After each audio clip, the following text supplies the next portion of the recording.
भूतिया जंगल। भूतिया जंगल की कहानी। एक गांव के किनारे पर एक घना जंगल था जिसका नाम था भूतिया जंगल। जंगल के अंदर का रास्ता इतना भयानक था कि सूरज की रोशनी भी वहां तक नहीं पहुंच पाती थी। गांव के लोग जंगल की कहानियों से डरते थे और जंगल की ओर जाने से बचते थे। कहा जाता था कि जंगल में एक बहुत पुरानी और जर्जर हवेली खड़ी थी, जिसमें एक राजा की आत्मा रहती थी।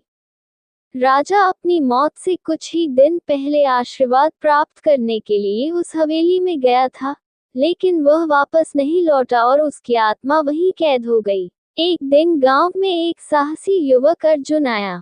उसने गांव वालों से जंगल के बारे में सुना और उसने ठान लिया कि वह रहस्य की पड़ताल करेगा।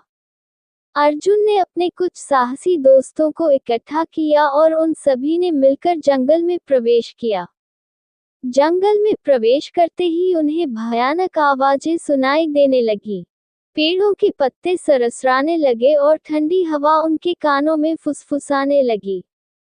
अर्जुन और उसके दोस्तों ने हिम्मत जुटाई और आगे बढ़ते रहे। रात होते होते वे हवेली तक पहुंच गए।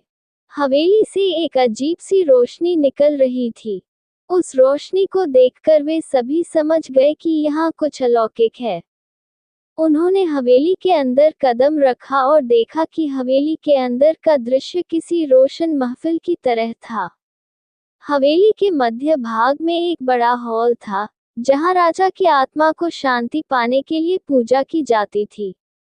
अर्जुन ने देखा कि हॉल के बीच में एक पवित्र अग्नि जल रही थी और उसके चारों ओर अदृश्य ताकतें थीं।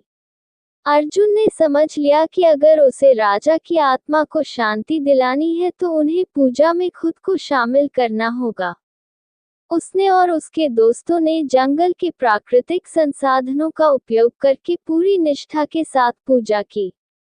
पूजा पूरी होने पर राजा की आत्मा प्रकट हुई और उसने अर्जुन और उसके दोस्तों को आशीर्वाद दिया। राजा की आत्मा मुक्त हुई और जैसे ही वह ऊपर आकाश की ओर बढ़ी, पूरे जंगल में एक अजीब सी शांति छा गई। गांव वाले जब ये दृश्य देखने के लिए जंगल की ओर दौड़े, तो वे हैरान रह गए।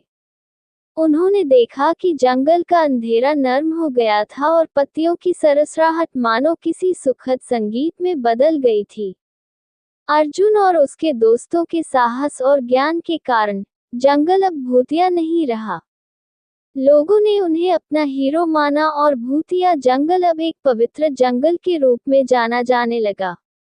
कहानी से ये सीखने को मिलता है कि साहस और सच्चाई की राह पर चलने वालों का मार्ग ईश्वर हमेशा प्रशस्त करते हैं।